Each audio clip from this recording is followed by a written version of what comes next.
Okay, welcome to this podcast.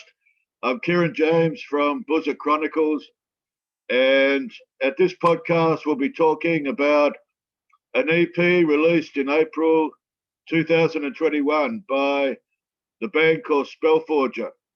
The EP is called Upholders of Evil, and this track was released by Personal Records, and the band is from Bandung, West Java, Indonesia.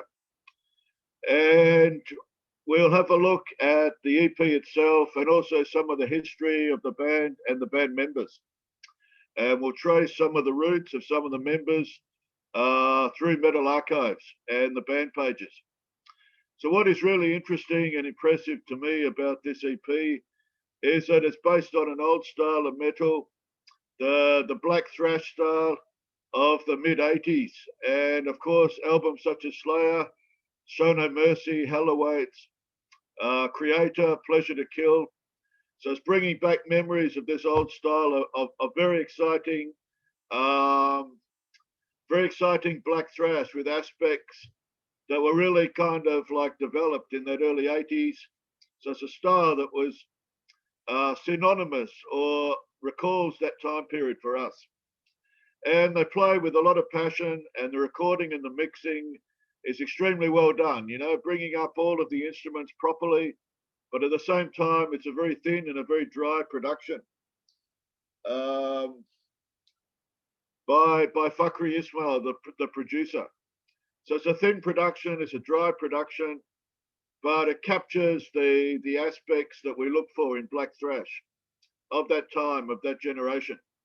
So it's a new EP of an old style, but it's played with passion and enthusiasm. And what we also see is a lot of melody in the guitar solos and in the riffs. So maybe that's an aspect again which is unique to the band and it's very special. So we get aspects of a more modern kind of melodic guitar solos plus riffs. Okay, especially in the song called Curse of the Lycans, which is probably a highlight of the CD because it slows the pace down a bit. It's very melodic, very good riffs, especially I like the part for about 127 to 145 in the song. Very strong guitar solo plus melodic riffing. So again, as I mentioned, Curse of the Lycans, relatively mid-paced, but check out the guitar solo and melodic riffs from 127 through to 145 of that song.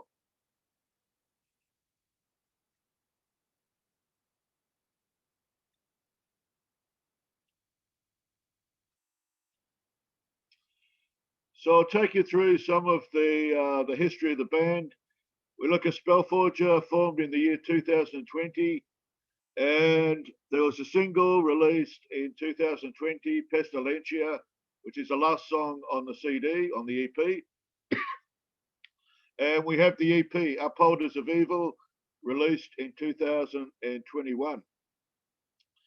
So again, if we look at the track listing here, we have 6 tracks in the EP, including the introduction, Upholders of Evil. So I've already mentioned the highlight, one of the highlights, Curse of the Lycans, song number 4, where the pace gets slowed down a bit and we get some excellent melodic riffing, especially in the song from 127 through to 145. Some outstanding instrumental pieces there, melodic riffing, which is combined with the older style of very brutal black thrash.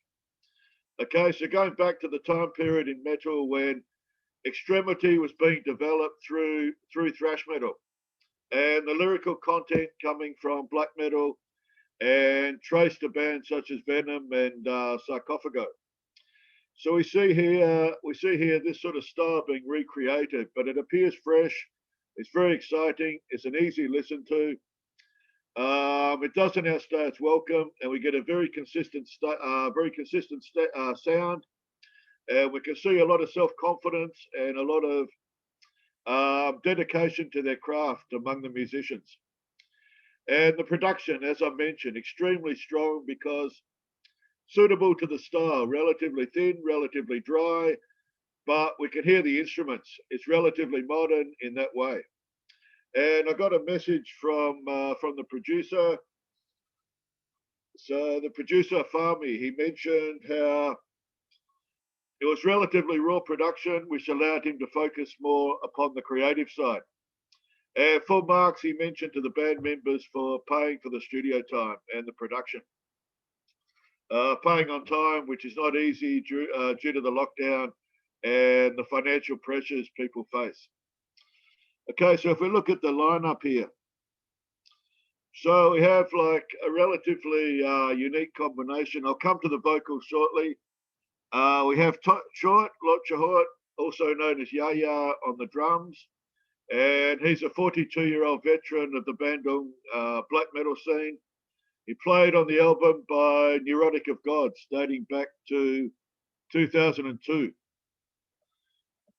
Okay, I'll just put this up for you.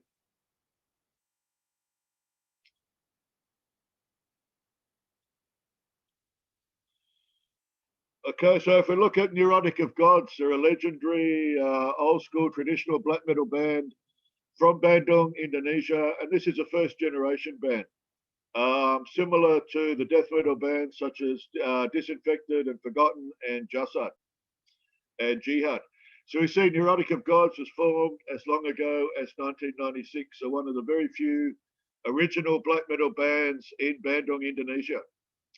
And we see the Night Domination full length from 2002, and there's a split album from 2013. So if we look at the the members first on the Night Domination album. So we see the lineup here featuring Yaya Lord Totshort on drums. So we see an absolute veteran for the Bandung black metal community and black metal scene. And I was honoured to meet him when I did an interview with Ashtarotam in Bandung in 2019. So we see Chotot playing on the drums for this album back in 2002. We also see some well-known black metal musicians here, such as Desecrator Ahab, Desecrator on the guitars, who later formed the band he later reformed Impish and then changed the name to Warcop. So the name of Impish could revert back to the community of black metal called Black Mass. So more of that afterwards, but we'll go back to Spellforger.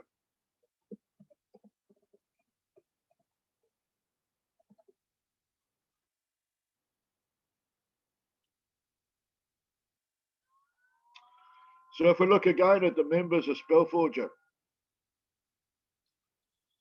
So we have the guitar player Carrion, also known as James, who also plays in Ashtarotam, I believe. And we have the vocalist Demi Roldi using the alias or the stage name of Midamarch. Okay, or Midanarch. And we are on the bass we have Horrifier, who is a well-known black metal musician in Bandung, but he is normally or typically a drummer, but playing bass here for this particular EP. So we sort of get an unusual combination of old and new, and some people playing out of position. Demi Roldi doing an excellent job on the vocals here. So because of this style of music, going back to the mid-80s, looking back to, say, Slayer, the Hell Awaits album, or Exodus, Bonded by Blood album, you got the classic vocals, which are like a yell or a shout. Okay, we don't yet have the black metal shriek or the standard death metal growl. So the vocalist here, Demi Roldi, he does an excellent job on the vocals, picking up that style with a passion, with an enthusiasm, with a hostility. But it doesn't feel fake, it feels very real and very, very sincere. And he comes in at the right moments with the right intensity and the right delivery. And occasionally we get a bit of a black metal kind of like a higher yell, which he uses on occasion, like a higher pitched shout. Okay, which again is very effective and used only in moderation. Occasionally the voice gets down to a bit of a almost death metal growl, but basically we have a yell or we have a shout. similar to the style traditionally of, say, Tom Araya or Paul Baloff, from Slayer and from Exodus.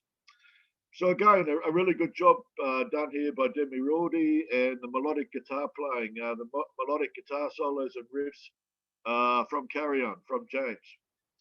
So an extremely well done job to every musician here, but they're able to combine it into a very solid, very strong performance. And anyone that's relatively old school or relatively older, you know, Yaya is 42, so if you're that age or even older, you'll appreciate this return to a very old school, very true sound, reflected in the development of metal back in the 80s, and recorded in that perfect style, which is very thin and very dry.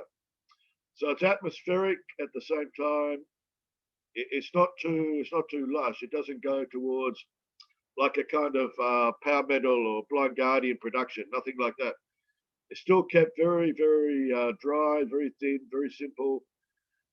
The aggression is very focused because of the delivery of the band members, but also the production. So again, I want to mention finally, and we'll finish off here, the production. Outstanding job here by Fakri Ismail, the producer here, because I like the vocals. It's perfectly in the mix, you know, not too high, not too loud, not too soft, not too quiet. Okay, for this sort of style of music, you need vocals that are strong, but not buried in the mix. You know, not too low or soft, but also not dominating the mix, like we often get with death metal vocals, because of the overlay. We don't want those sort of vocals where the vocals are too high or too low in the mix. So again, Thousand has done like a really good job here on the production. Although he says it was an easy job, but you know, sometimes less is more. You know, really perfect production to suit the really old school aggressive vibe. So I recommend this EP if you like that kind of black thrash style from the 80s. You can say it's perfectly replicated, but in a style that is very honest. You can tell the band members love the music, and there's that passion and that natural aggression and flow there in the material. So it's only an EP. You won't get bored. $9.50 on Bandcamp for the physical CD copy, and $5 for the digital on Bandcamp. So just check out Spellforger on Bandcamp, and I strongly recommend the EP. According to Tegu Prozetsu from the band Digging Up and Indefectiment, he regards it as one of the most important and best releases this year for Bandung music. So again, a very important CD in the history of Bandung death metal, and brought to you by a mix of old school people such as Yaya and some relatively newer musicians, and some playing outside their regular position. Okay, so I'll see you again at a future time, and thank you and best wishes to the band members as well for the information they gave me on the CD. Okay, thank you.